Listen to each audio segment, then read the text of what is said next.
Evening. Vice President Sara Duterte says the country must now move forward, admitting the possibility that her father, former President Rodrigo Duterte, might not be able to return home while in the custody of the International Criminal Court. In a briefing on Thursday, March 20, the Vice President was asked what she feels about National Security Advisor Eduardo Año, who formerly served under her father's cabinet, on his alleged role in having the former president arrested upon his return to the Philippines. The Vice President says it is now pointless to harbor any feelings about his father's arrest. Sa totoo lang, wala talaga akong nararamdaman. Hindi ako galit, hindi ako disappointed. Nothing at all. Kasi pointless naman na mag-harbor ako ng feelings about what happened. Hindi na siya maibabalik. Hindi na mababalik si Pangulong Duterte sa Pilipinas. The Vice President then says the country should move on and determine what its next steps will be. So what we should do as a country is move on from what happened. No? What will we do as our ways forward as a country and as a people from what happened? Magalit man tayo, walang papupuntahan yung galit natin. During the Senate probe on the former president's arrest, Año says that he has developed a close friendship with the former president, but he maintains that his loyalty remains to the country and not to any person. Año also denies that he was part of a grand conspiracy that hatched the plan of Duterte's arrest, nor that there is a group planning such. The ICC currently has custody of the former president after he was arrested and sent to The Hague for crimes against humanity he allegedly committed during his administration's war on drugs. He is scheduled for his confirmation of charges before the court on September 23, 2025. Vice President Sara Duterte maintains it is her responsibility as the country's second highest official to ensure her father's return to the country from his arrest by the International Criminal Court. The Vice President's statement comes after Presidential Communications Office Undersecretary Claire Castro reminded her on Wednesday, March 19, that she must consider that the country also needs her as the Vice President. Vice President Duterte says she understands Palace's reminder to her. I perfectly understand that. In fact, hindi ko naman din gusto talaga na magstay dito, no? Dahil ang mga anak ko, ang pamilya ko ay nandyan sa Pilipinas at ang trabaho ko ay nandyan sa Pilipinas. Pero as Vice President, may duty din ako sa isang kababayan natin, isang Filipino citizen who is held against his will dito sa ICC Detention Center. Referring to her father, former President Rodrigo Duterte, as a Filipino citizen, the Vice President notes that it is her duty to bring a fellow countryman back to the country. This was patently an illegal arrest. This constitutes extraordinary rendition. A Filipino citizen, a former president, was taken into custody without a valid warrant issued by a Philippine court, without due process, and without any legal basis under our laws. For an arrest to be lawful, it must be carried out pursuant to a warrant issued by a Filipino judge of a Philippine court. The Vice President also says that she continues to perform her duties as Vice President online. The ICC currently has custody of former President Duterte after he was arrested and sent to The Hague for crimes against humanity he allegedly committed during his administration's war on drugs. In an interview with reporters in The Hague on March 14, the Vice President said she would not return to the Philippines until her father's legal team is formed and another relative joins them in The Hague. Vice President Sara Duterte is decrying the alleged warrantless arrest of her father, former President Rodrigo Duterte. The Vice President made a virtual appearance on Thursday, March 20, during the Senate panel on Foreign Affairs probe on the former president's arrest. The Vice President claims that her father was forcibly taken by the Philippine National Police upon his arrival in Manila from Hong Kong. The Vice President argues that without a valid warrant from a Philippine court, what transpired to her father was a warrantless arrest. This was patently an illegal arrest. This constitutes extraordinary rendition. A Filipino citizen, a former president, was taken into custody without a valid warrant issued by a Philippine court, without due process and without any legal basis under our laws. For an arrest to be lawful, it must be carried out pursuant to a warrant issued by a Filipino judge of a Philippine court. According to the Vice President, even by International Criminal Court standards, the former president should have been brought before a Philippine judge to determine the validity of arrest before he was handed over to a foreign court.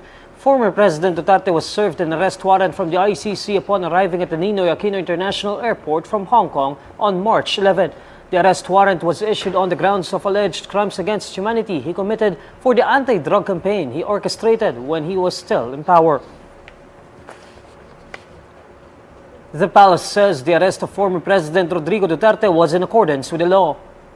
In a briefing on Thursday, March 20, Presidential Communications Undersecretary Claire Castro was asked to comment on Senator Amy Marcos's statement that the Philippines surrendered the former president to foreigners.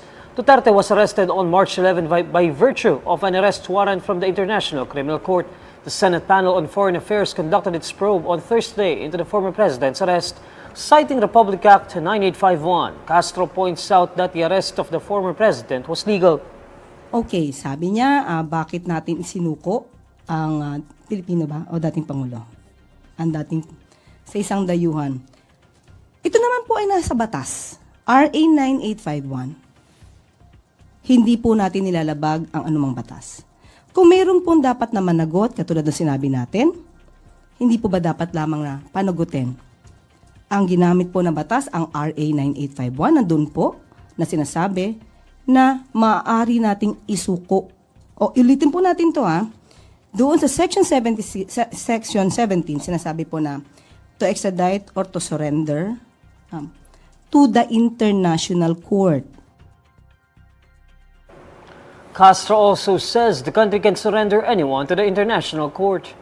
Maliwanag po, kahit po si Justice Carpio ay ipiniliwanag po ito na maaari po nating isurrender ang sinuman sa International Court. Ibig sabihin, hindi po tayo kailangan na mayroong treaty or extradition treaty na pag-uusapan. Basta ang nilagay po lamang doon ay to surrender to the International Court. At yun lamang po ang tinutupad natin.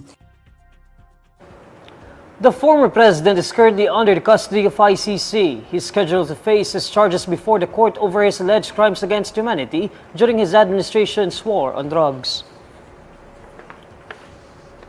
President Bongbong Marcos continues to trust Solicitor General Menardo Guevara. This comes after Guevara recused himself in representing the government in the habeas corpus petitions filed by the children of former President Rodrigo Duterte. In a briefing on Thursday, March 20, Presidential Communications Undersecretary Claire Castro says the president did not ask for Guevara's resignation following his recusal from the case. Nagkausap po sila at nakausap ko rin po ang Pangulo patungkol dyan at sinasabi niya po na hindi naman po nawawala ang kanyang tiwala kay Sergeant Menardo Guevara. Nung tinanong ko po siya kung magre-resign po si Sergeant, ang sabi niya, hindi ko hinihingi ang pagre-resign niya. So yun lang po yung sinabi niya. So nandun pa rin po yung trust niya. The International Criminal Court currently has custody of Duterte after he was arrested and sent to The Hague in the Netherlands to face trial for crimes against humanity he allegedly committed during his administration's drug war. The palace criticizes Senator Dela Rosa for considering going into hiding amid a possible arrest warrant from the International Criminal Court. According to International Criminal Court Assistant to Counsel Attorney Cristina Conti, Dela Rosa, along with another former Philippine National Police Chief Oscar Albayalde, could be the next to receive arrest warrants from the ICC. This in relation with their roles in former President Rodrigo Duterte's drug war. As Duterte's former top cop, Dela Rosa spearheaded the war on drugs. Dela Rosa previously said he is already considering hiding as one of his courses of actions once an ICC warrant is issued against him. In a briefing on Thursday, March 20, Presidential Communications Office Undersecretary Claire Castro questions Dela Rosa's pronouncements, noting his position as the former PNP chief. Castro says the government does not support Dela Rosa's plans. Nakakapagtaka lamang po na siya ay dati pang PNP chief. Yan po ba ang gusto niya ring ipahiwatig sa taong bayan na kapag may warrant of arrest ay dapat magtago? Well, anyway, sabi po natin, hindi natin sinasang-ayunan ang ganong klase pong paniniwala at kanyang nais gawin.